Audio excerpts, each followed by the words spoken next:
السلام علیکم، welcome to my channel Farwa Khalid novel. آج میں آپ کے سامنے حاضر ہوئی ہوں محبت آخری منزل از قلم فروا خالد قسط نمبر 2 کے ساتھ۔ ناول شروع کرنے سے پہلے میرے چینل کو لائک کر دیں، ویڈیو کو شیئر کر دیں اور چینل کو سبسکرائب کرنا نہ بھولیں۔ شروع کرتے ہیں ناول محبت آخری منزل از قلم فروا خالد قسط نمبر 2۔ سفید حویلی سے 4 گاڑیاں ایک قطار میں نکلی تھیں۔ آگے پیچھے گاڑی اسلحہ سے مزین گارڈز کی تھی، جبکہ درمیانی 2 گاڑیوں میں سوار افراد کے چہروں پر اس وقت خوشی کے بھرے تاثرات جگمگا رہے تھے۔ پچھلے 1 ہفتے کی محنت کے بعد وہ لوگ اپنے بڑوں کو منا پانے میں کامیاب ہوئے تھے۔ سفید حویلی میں لڑکوں کی طرح ہی لڑکیوں کو بھی اہمیت، عزت اور محبت بخشی جاتی تھی۔ لڑکیوں کو بھی لڑکوں کی طرح پڑھنے کی اجازت دی گئی تھی۔ وہ سب خواتین ایک بہت ہی خوشحال اور بہترین زندگی گزار رہی تھیں۔ یہی وجہ تھی کہ اس گھر کی نئی جنریشن کو نت نئے تجربات کرنے کو دل چاہتا تھا، جس میں اس گھر کی سربراہ معظم جتوئی نے انہیں کھلی چھوٹ دے رکھی تھی۔ انہیں اپنے بیٹی، بھانجیوں اور بھتیجوں پر پورا بھروسہ تھا کہ وہ کبھی ان کے شملے پر کسی بھی قسم کا داغ نہیں لگنے دیں گی۔ جیسے انہوں نے سب کو محبت بخشی تھی، ویسے ہی ان کی بچیاں بھی ان کی عزت کا خیال رکھیں گی۔ ہمیشہ ہوتا بھی ایسا ہی آیا تھا۔ وہ لوگ یونیورسٹی سے تعلیم حاصل کر رہی تھیں، مگر کبھی معظم جتوئی کے اعتبار کو ٹوٹنے نہیں دیا تھا۔ معظم جتوئی نے اپنے پورے خاندان کو محبت اور اعتبار کے دھاگوں سے باندھ کر رکھا ہوا تھا۔ گاڑی میں اس وقت خوب ہلا گلا مچا ہوا تھا۔ فرنٹ سیٹ پر ڈرائیور کے ساتھ اسجد براجمان تھا، جو پیچھے بیٹھی اپنی کزنز کے بار بار گانا چینج کرنے کی فرمائشوں پر زچ ہوتا ان کی پسند کے گانے لگانے کی کوشش کر رہا تھا۔ پچھلی سیٹ پر شہروز کے ساتھ تانیہ اور رشما بیٹھی ہوئی تھیں، جبکہ پچھلی گاڑی میں ڈرائیونگ سیٹ پر شہرام تھا۔ اس کے ساتھ فرنٹ سیٹ پر ضروا بیٹھی تھی، جبکہ پچھلی سیٹ پر نادر، رملہ اور کشف بیٹھی تھی۔ ان کا یہ قافلہ ہنسی خوشی اپنی منزل کی جانب رواں دواں تھا۔ انہوں نے اب تک شہر کے تمام ریسٹورینٹ اور تفریحی مقام کی سیر کر لی تھی۔ اپنے بھائیوں کے ساتھ بہت زیادہ ضد کر کے شکار پر جانے کا یہ ان کا پہلا تجربہ تھا۔ انہوں نے بہت مشکل سے بڑوں کو راضی کیا تھا، ورنہ کوئی بھی انہیں اس طرح بھیجنے کے حق میں نہیں تھا۔ یہ علاقے ان کے دشمنوں سے بھرے ہوئے تھے، جو معظم جتوئی کی صلح جو طبیعت کے باوجود کسی نہ کسی سازش اور انتقام میں لگے رہتے تھے۔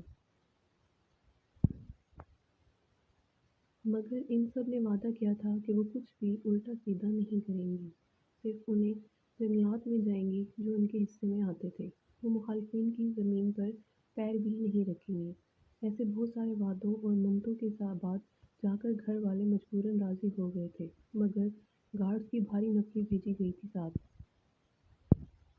ضروا سب کے مجبور کرنے پر شہرام کے ساتھ گاڑی میں بیٹھ تو گئی تھی، مگر یہ شخص مسلسل اپنی خود نگاہوں سے اسے گھورتا اچھا خاصا بخلاہٹ کا شکار کیے ہوئے تھا۔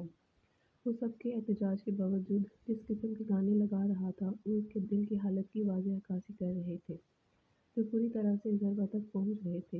یہی وجہ تھی کہ اس کے لبوں پر دلفریب مسکراہٹ بکھری ہوئی تھی، جسے اس نے کھڑکی کی جانب منہ کر کے شہرام سے چھپا رکھا تھا۔ او میرے بھائی، فرنٹ سیٹ کے پیچھے بھی لوگ بیٹھے ہیں، رحم کرم ہم پہ اور اپنے اس مجنوں پن کو بریک لگا تھوڑی دیر کے لیے۔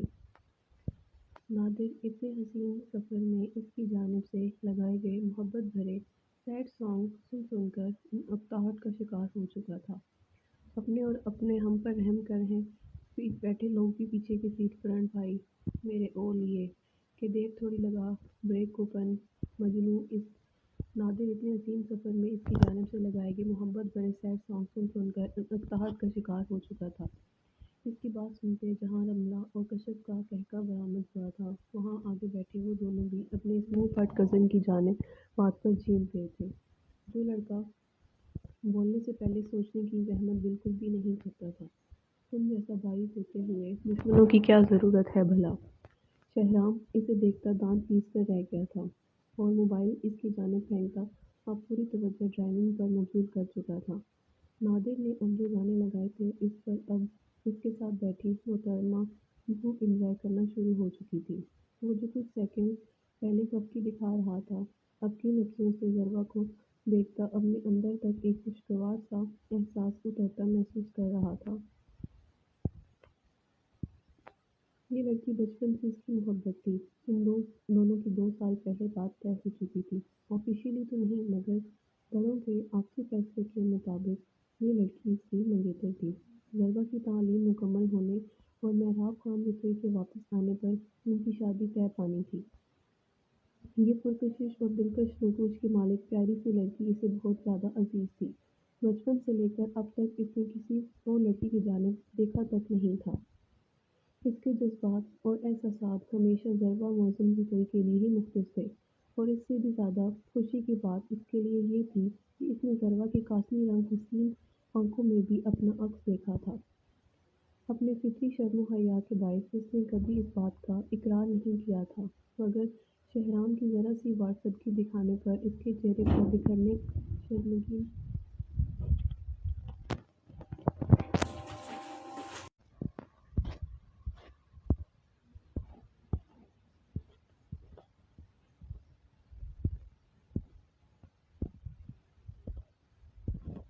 اس لڑکی کے جذبات کی داستان سنا دیتے تھے۔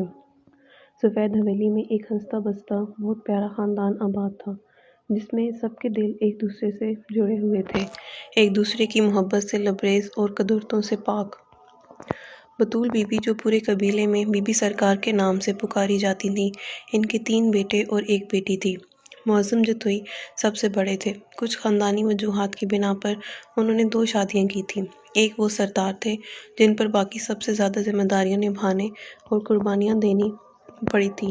کہنے کو سردار کے پاس بہت بڑا عہدہ اور مقام ہوتا تھا، قبیلے کے قبیلے ان کے حکم پر چلتے تھے، لیکن سردار کی زندگی بھی آسان نہیں ہوتی تھی اگر وہ ایک ایماندار اور اصول پسند انسان ہو۔ اس صورت معظم جتوئی کو بھی ایسی ہی مجبوریوں کے تحت اپنی چہیتی بیوی مبشرہ کو ناراض کرتے دوسری شادی نویدہ بیگم سے کرنی پڑی تھی۔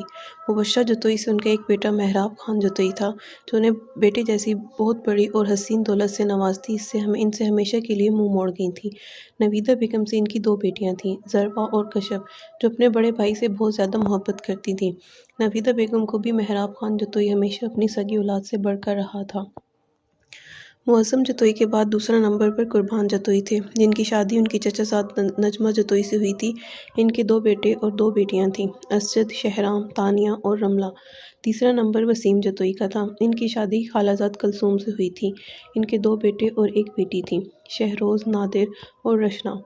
یہ سب بچے بطول بی بی کی آنکھوں کا تارا تھے۔ وہ ان میں سے کسی کی آنکھ نم نہیں دیکھ سکتی تھی، لیکن انہوں نے اپنے شوہر کی وفات کے بعد اس طرح سے زندگی گزاری تھی۔ وہ ایک اصول پسند اور سخت گیر خاتون بن چکی تھیں، جو سنگین سے سنگین فیصلے بھی بہت آرام سے کر جاتی تھیں۔ ان کی اگر کوئی کمزوری تھی تو وہ تھا ان کا سب سے بڑا پوتا اور ان کا اگلا ولی عہد مہراب خان جتوئی، جو ان سے اور اپنے باپ سے خفا ہو کر ان سے بہت دور ہو گیا تھا۔ انہوں نے اسے بلانے کی بہت کوشش کی تھی، مگر اس کی ناراضگی بالکل اپنے دادا جیسی تھی، جو اتنی آسانی سے ختم ہونے والی نہیں تھی۔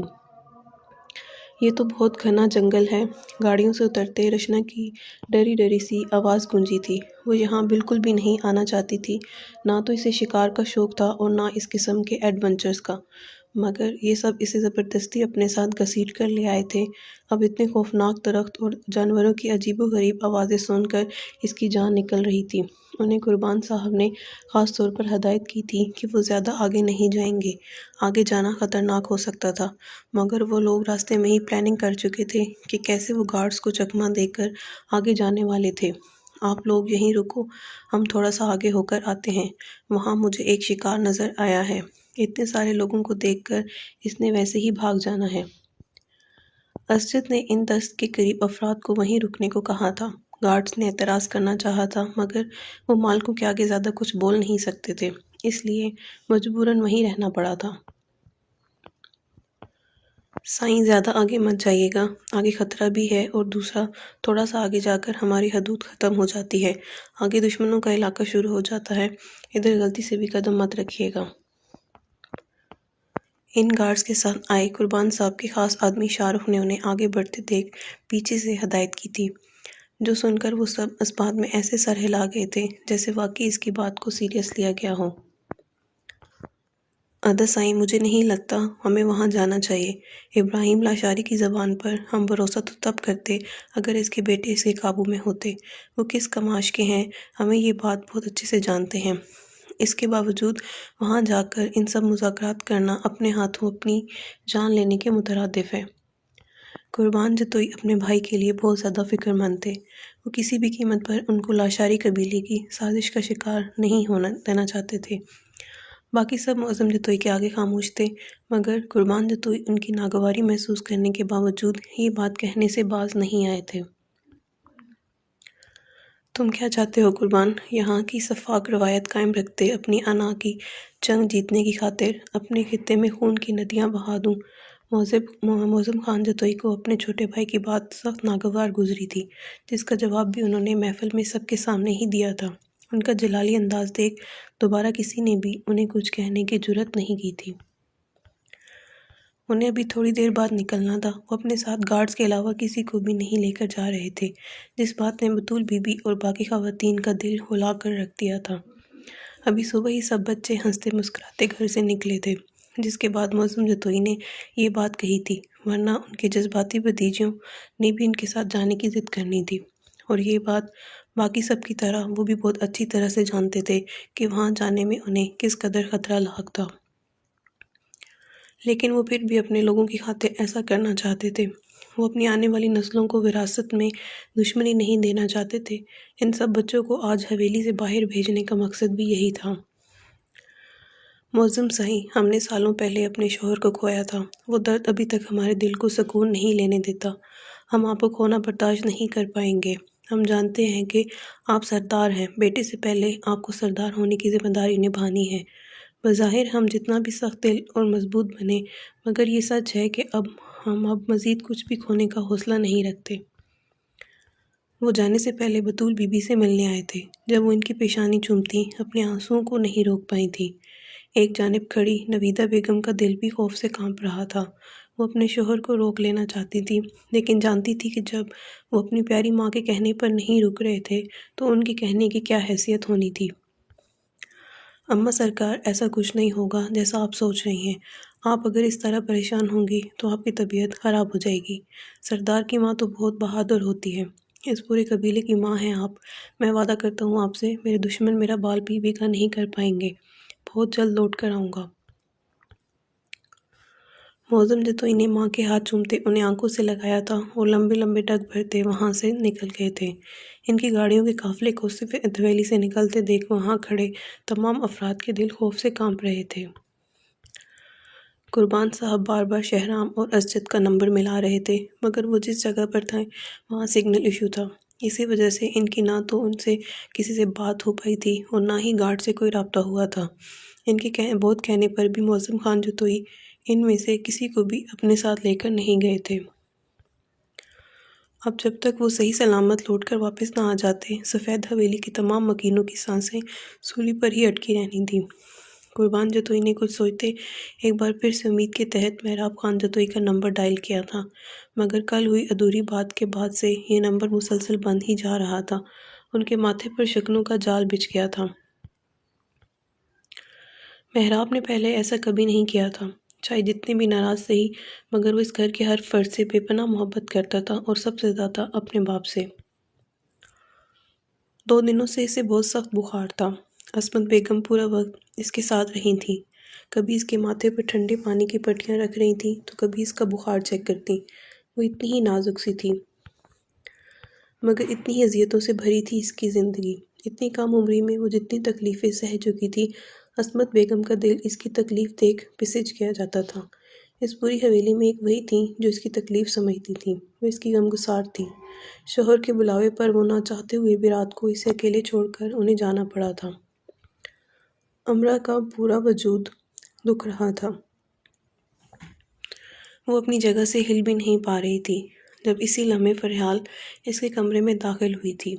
عصمت بیگم نے ہی اسے کہا تھا دوا دینے جانے کو، لیکن جیسے ہی وہ اندر داخل ہوئی، سامنے کا منظر دیکھ اس کی آنکھیں اس حسن کے پیکر پر جم سی گئی تھیں۔ ناول جاری ہے۔